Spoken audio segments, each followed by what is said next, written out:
Hi there. My name is Tyler Chance. I'm a 2019 Teach for America St. Louis Corps member. I currently teach at Hardin County K through 12 school in rural Southern Illinois, where I teach both English and civics at the junior high and high school level. And I'm applying for the Rural School Leadership Academy, and I'm really excited for this opportunity to apply. So thank you so much for considering my application. So I'm responding to three questions here. The first asks about a time where I experienced conflict with a coworker. And what came to mind was a conflict that came up in navigating the world of virtual learning that we have had to try and learn and really pioneer this last year. And so there was an instance early on in last school year. We were fully virtual as a school. And it was the first or second week of class, we had a community meeting, which is a grade level meeting where teachers and students come together. It is for a grade. And so one of the rules that students were told through email was that in order to log into Zoom, they had to have their full name as their Zoom name. And this was very important because it was to make sure things were secure, that we didn't have any Zoom bombing happening, and it was an important rule to have in place. But when that community meeting started, I had a student who was emailing me saying they weren't able to get into the Zoom. And I sent them the link, and they said it wasn't working. I asked about their name. Is their name correct? They didn't know how to change the name. It was a new technology. Beyond that, it was a challenge being faced by an exceptional learner who had trouble with technology to begin with. That was a real struggle for him. So I tried to contact the hosts for the Zoom meeting to tell them to let him in, and they never did. So afterwards, communication was sent out by the grade level chairs who ran the community meeting saying that we had to make sure students' names were appropriate or they were not getting in, no exceptions. And while the rule is obviously so valuable, I thought that there should have been an exception when I'm saying that, this student is not having access to learning right now, not having access to being able to participate with their classmates, and also not being able to get the grade they deserve. So I made sure to contact the grade level chairs. I let them know what the situation was and why I thought that it was necessary to make an exception and why it was important for student access. So I sent that to them via email since we were in an online situation, and they responded to it well. They understood why it was upsetting and why there needs to maybe be some times where we can be flexible. So at the same time, I communicated to that student and walked them through the process of changing their name on Zoom. So we were able to get that problem fixed. The grade level chairs talked to the school leaders and were able to make sure that if there was a similar situation where a student is reaching out, we were able to get them into our classroom spaces. So yes, overall the outcome went really well in that situation. And I think that's because we went in knowing that teaching is a collaborative process and that we need to make sure students are safe, but we also need to make sure students have access. So we were able to work together to find the best way forward. The second question asks about learning through an anti-racist lens and where I'm at in my development as an anti-racist leader. So I grew up in Southern Illinois, and that's where I teach now. And it's a region marked by many towns that were known as sundown towns. These are communities where people of color were purposefully and through legal and extra-legal means excluded. So the communities are almost entirely white, and that was by design. That was on purpose. Growing up, it was hard for me to understand things like privilege because whiteness was so centered in my culture. And beyond that, The people around me were pretty poor, lower income. It was hard to see the concept of privilege when everyone around me seemed to be struggling, and we didn't have resources like other schools, and yet we were almost entirely a white dominant school. So it wasn't until college where I really started on this journey to becoming an anti-racist leader, and it was thanks to some friends in my church group, some friends in my learning community, who really called me in and called me out and pushed me on that road. And it was something that at first there was resistance.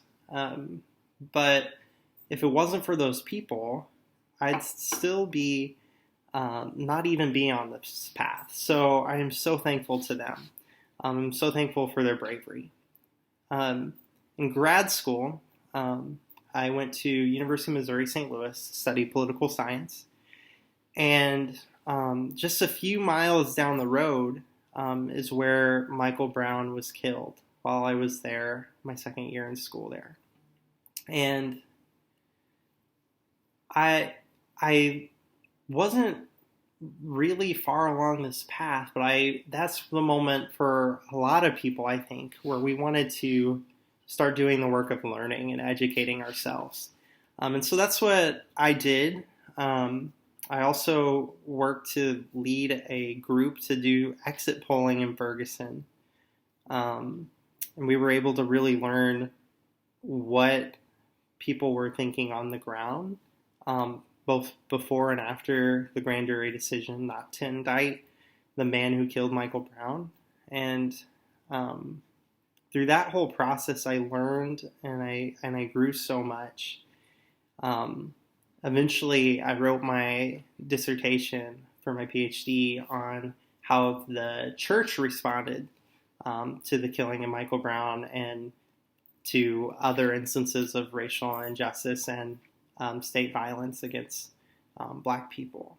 So I've done a lot of learning, a lot of development over the years since then, but there's still a lot more work I need to do. I think it's really important for me being an educator in Southern Illinois to make sure that my classroom is one that is welcoming, that shows diverse viewpoints. I teach English. I try to make sure there's authors of color and authors from different places because the culture here is very white-centered. And I want to have my students feel like they belong. If they don't look like the other students, I want my students to see themselves in what we read, but also get to see people who look different, who are from different places, whose life are different. And so I've gotten pushback from that in my school. I taught a segment of the autobiography of Malcolm X, and was brought into the principal's office because of parent complaints. So I think it's really important, and it's hard to navigate in this space, but that makes it even more important to make sure that I'm highlighting authors of color and that I'm challenging ideas and stereotypes that are held by many of my students and many of their parents, because I wish I would have had teachers who really spent more time to challenge me on my misconceptions. I think it's important to be part of communities that are diverse, where people can be brave and share. I think those are the best learning experiences, where I'm able to learn from people who have different backgrounds than my own. And those are really the moments of biggest growth in my life and the moments of biggest learning. The third question asked me to explain an insight I've gained in my leadership in school education as a result of the challenges that my school has faced over the past 2 years. So this is my first year teaching back in Southern Illinois after my placement school in St. Louis through the Teach for America Corps. And throughout it all, what I've really found is I've been able to pinpoint my leadership style. I lead through relationship. I think building trust, building strong relationship and connection with my students and also with my fellow teachers is what's most important for success in my classroom. Teaching is a collaborative process. I try to get the most out of my students, try to get the most out of the people I work with. And the way that I do that is by building trust, by getting to know them, by encouraging. I don't think every leader has to be a master strategist, but can be just a cheerleader and an advocate.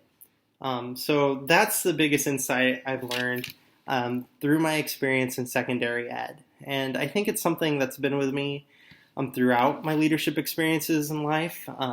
In college, I led the interfraternity council at my school, and we were able to do some really awesome things, adding new fraternities, starting a walk for awareness of domestic violence. I was able to organize that exit poll group in grad school, and all of these things were me leading through a relationship. When I was teaching at the college level for several years before I made the switch, I realized that I wanted to be more a part of my students' lives and their community, and that's what really made me want to switch to secondary ed.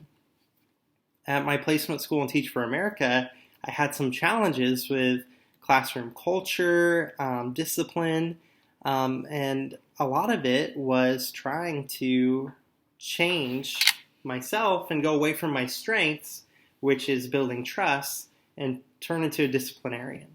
I found that being a strong leader is leveraging what makes me me, what makes me unique, and that aspect of myself is being able to bring out the best in others. So I hope those answer those 3 questions adequately for you. If you have more questions, please reach out. I'm so excited for this opportunity. Thank you again for considering my application.